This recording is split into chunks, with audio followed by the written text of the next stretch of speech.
Asian International Student Mobility Awards 2021 atau yang dikenal dengan ISMA merupakan program beasiswa mobilitas internasional untuk mahasiswa Indonesia yang didanai oleh Kementerian Pendidikan dan Kebudayaan melalui Direktorat Jenderal Pendidikan Tinggi. Program ISMA memiliki tujuan dalam membuka kesempatan bagi mahasiswa dari perguruan tinggi di Indonesia untuk mengikuti proses pembelajaran di perguruan tinggi luar negeri. Hal ini tentunya juga memberikan manfaat untuk meningkatkan wawasan di dunia nyata sesuai bakat dan minat. Program ISMA memberikan sejumlah manfaat, antara lain tunjangan pendaftaran dan biaya kuliah, tunjangan transportasi, tunjangan hidup, asuransi kesehatan, tunjangan visa, dan tes PCR.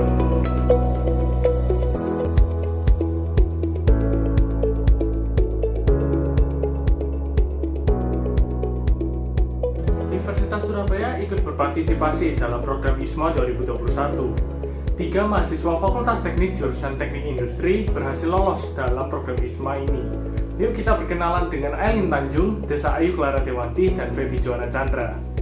Halo, aku Aylin Tanjung dari Angkatan 18, jurusan Teknik Industri. Di ISMA ini program di mana pemerintah itu mendukung kita untuk studi selama 1 semester atau 6 bulan di universitas terkemuka di dunia. Nah, universitasnya ini rata-rata ranking dunianya cukup tinggi ya, jadi super prestigious dan bagus.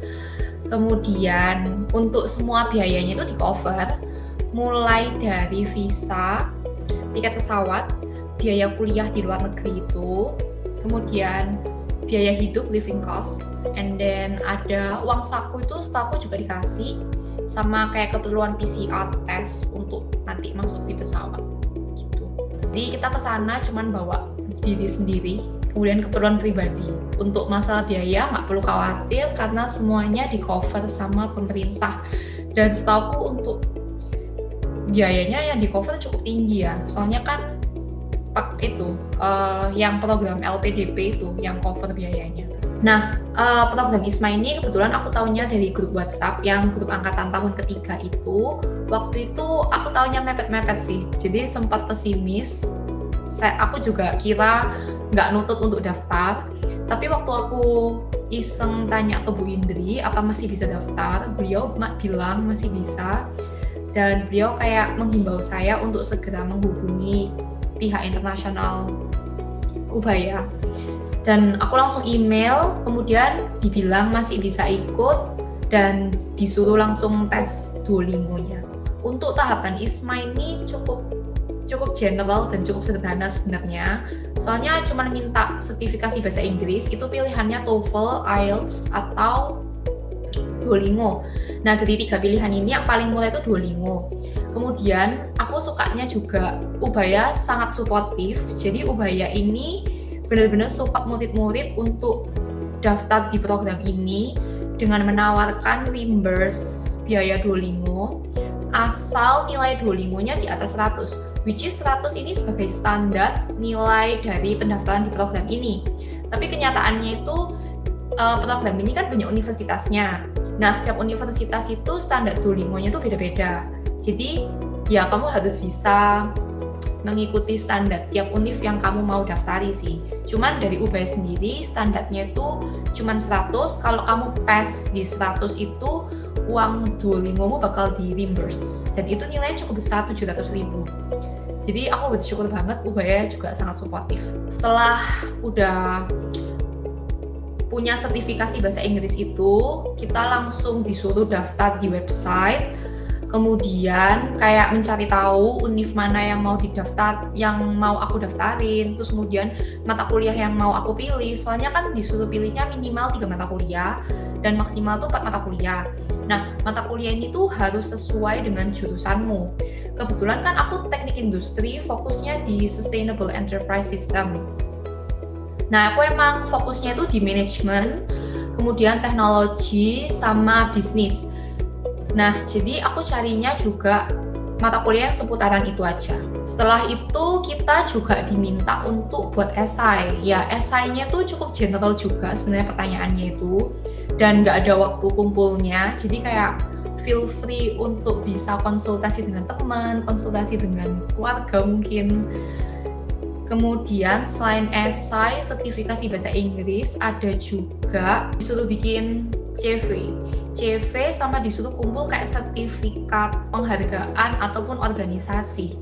Sejauh ini cuman itu sih. Sama kayak ada surat pernyataan konsen dari orang tua, kemudian surat rekomendasi dari Ubaya.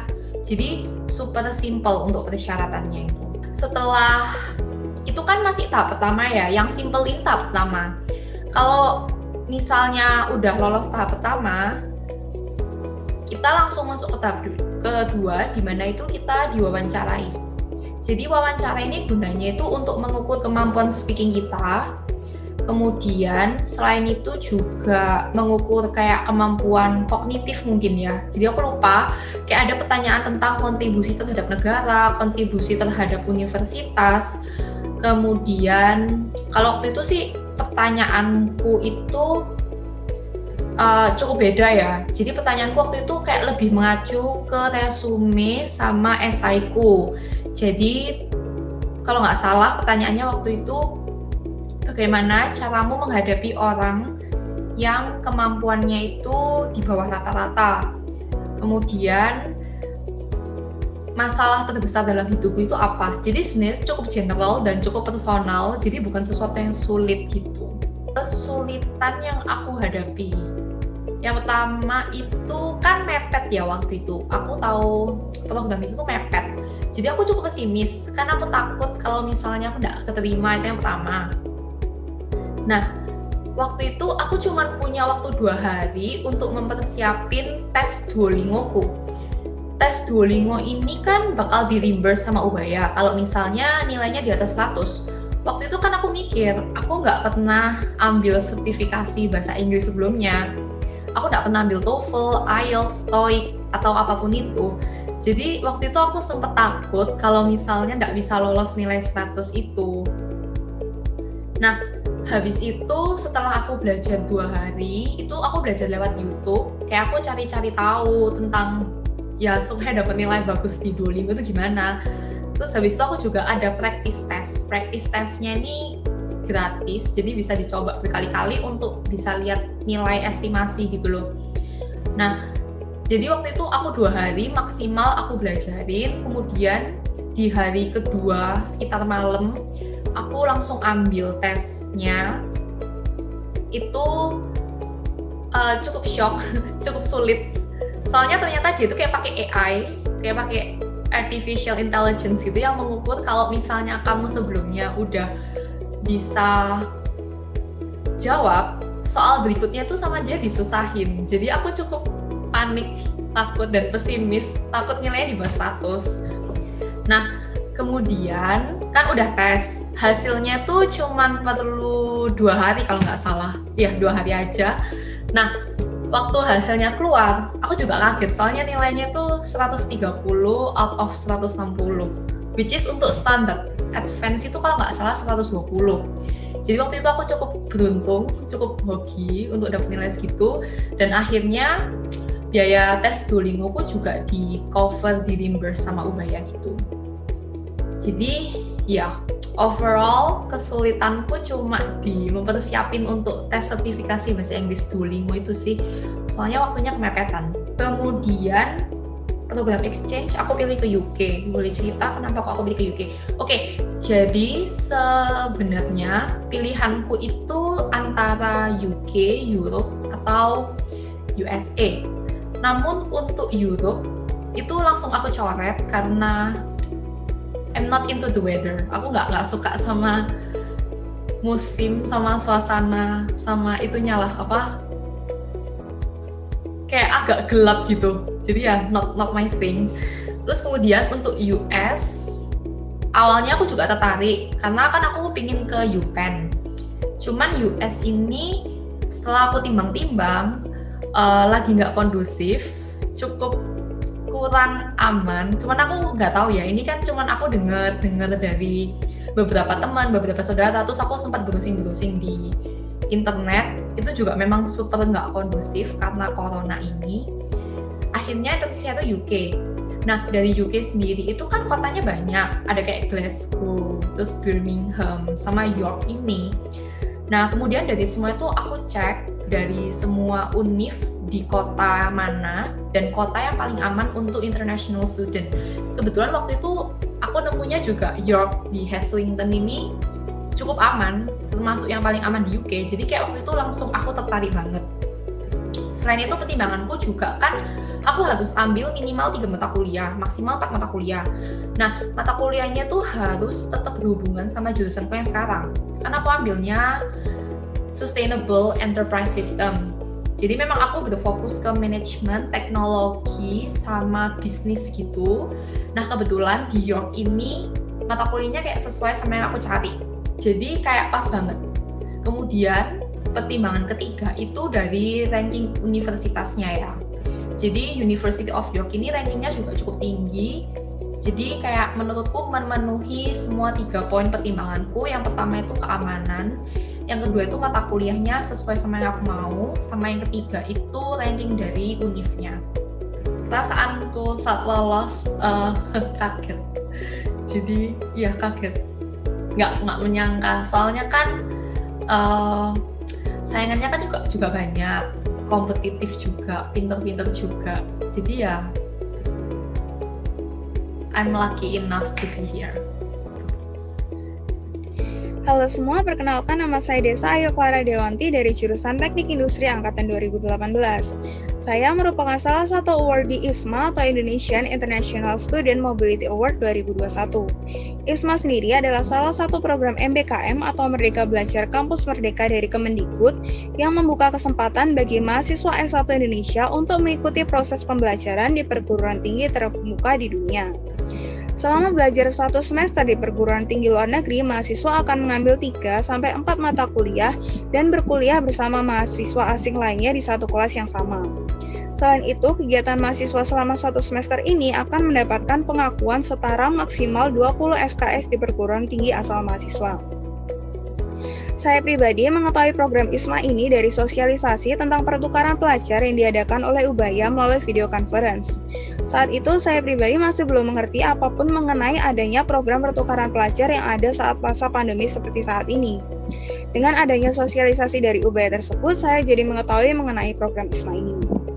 Untuk alur pendaftaran ISMA sendiri tidak rumit, salah satu syarat mutlak yang diperlukan adalah memiliki salah satu sertifikat English Test antara lain IELTS, TOEFL maupun Duolingo English Test dengan nilai minimal tertentu. Saat itu saya belum memiliki salah satu dari antara ketiga pilihan tersebut. Ubaya sendiri untuk mendukung mahasiswanya mengikuti program ini menyediakan fasilitas pendanaan untuk mengikuti Duolingo English Test, di mana pendanaan tersebut hanya bisa didapatkan jika mahasiswa dapat lolos dengan nilai minimal persyaratan yang sudah ditentukan. Dan puji Tuhan, saat itu saya mampu mendapatkan nilai yang cukup sehingga saya bisa mendapatkan pendanaan tersebut dari Ubaya. Sebagai salah satu pendaftar yang dihadapkan dengan banyak pilihan universitas top di dunia, jujur saya merasa bingung ketika harus memilih kampus tujuan saya. Ada banyak kampus yang tidak menerima sertifikat Duolingo English Test dan hanya menerima sertifikat IELTS maupun TOEFL saja sebagai salah satu persyaratannya. Setelah memilah-milah kampus dan mempertimbangkan pula mata kuliah yang ditawarkan, saya akhirnya memilih Prince of Songkhla University atau PSU yang berada di Thailand sebagai kampus tujuan saya. Alasan saya sendiri memilih universitas ini adalah karena mata kuliah yang ditawarkan sejalan dengan capaian pembelajaran yang ada di jurusan Teknik Industri. Mata kuliah yang saya ambil sendiri antara lain Small Business Management, Strategic Management, Operation Management, dan Human Resource Management. Proses seleksi sendiri terdiri dari 2 tahap, dimulai dari seleksi berkas seperti seleksi berkas sertifikat Duolingo English Test, surat rekomendasi dari universitas, transkrip, hingga esai. Dari tahap pertama tersebut diambil sekitar 2.000 orang mahasiswa yang lolos untuk mengikuti tahap selanjutnya. Seleksi berikutnya adalah wawancara yang dilakukan dalam bahasa Inggris dengan pihak panitia ISMA.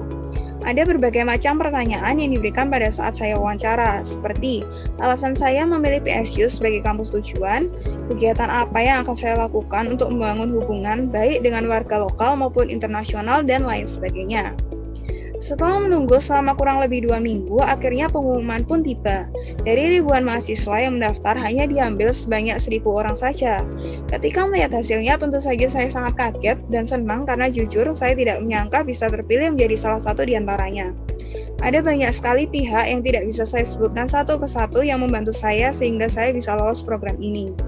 Akhir kata, semoga sharing saya ini bisa menjadi inspirasi bagi kalian yang sedang menonton dalam mengejar cita-cita kalian. Terima kasih.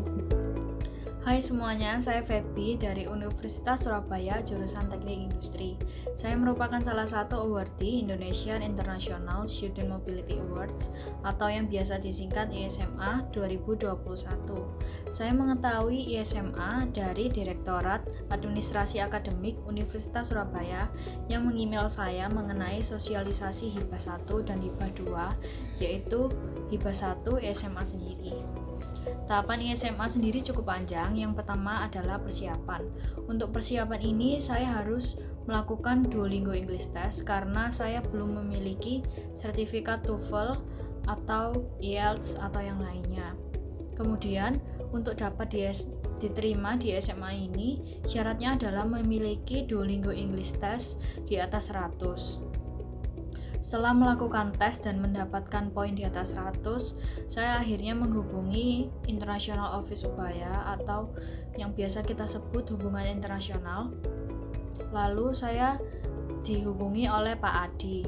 Setelah itu Pak Adi mengundang saya ke dalam grup yang berisi calon pendaftar ISMA dari Universitas Surabaya. Setelah itu saya berusaha mendapatkan surat rekomendasi rektor yang sebelumnya saya harus mendiskusikan mata kuliah rekognisi dan juga universitas tujuan yang saya pilih dengan kepala jurusan dan juga wakil dekan fakultas saya, yaitu Fakultas Teknik. Setelah mendapatkan persetujuan dari kepala jurusan dan juga wakil dekan, akhirnya saya mengajukan formulir kepada rektor yang dibantu oleh Pak Adi. Setelah mendapatkan surat rekomendasi dari rektor, kemudian saya mendaftarkan diri saya kepada web ISMA sendiri atau web Kampus Merdeka. Setelah saya melakukan pendaftaran dengan mengirim Duolingo English Test, kemudian surat rekomendasi rektor dan esai saya, lalu saya puji Tuhan lolos ke dalam babak selanjutnya, yaitu saya masuk ke dalam tahap interview. Di dalam tahap interview sendiri yang menginterview saya adalah tim dari SMA sendiri, dan interview ini menggunakan full bahasa Inggris, jadi tidak ada bilingual sama sekali. Kemudian, kenapa saya memilih ke Thailand? Yang pertama, Thailand dekat dengan Indonesia, dan Thailand merupakan negara yang memiliki banyak kemiripan dengan Indonesia. Yang pertama, Thailand merupakan sama-sama negara berkembang, sama seperti Indonesia, dan juga masyarakat Thailand cukup ramah dengan pendatang, sehingga saya tidak perlu khawatir akan adanya culture shock saat saya sampai di Thailand. Kemudian, universitas yang saya pilih yaitu Prince of Songkhla University merupakan universitas negeri, di mana universitas saya saat ini adalah universitas swasta. Sehingga saat saya memilih PSU, saya berkesempatan untuk merasakan experience belajar di universitas negeri. Setelah itu, PSU sendiri memiliki ranking yang lebih tinggi daripada Universitas Surabaya, sehingga saya tertarik dengan PSU. Perasaan saya saat saya lolos SMA tentunya sangat senang, dan saya sangat tidak menyangka karena saya mengetahui banyak sekali dari pendaftar SMA ini yang berasal dari universitas yang memiliki ranking yang sangat tinggi di Indonesia. Jadi saya sangat tidak menyangka saya bisa lolos ke program ini. Nah, itu dia teman-teman Teknik Industri Ubaya yang berprestasi dalam program Indonesian International Student Mobility Awards. Semoga keberhasilan teman-teman bisa memotivasi kita semua untuk terus semangat berprestasi.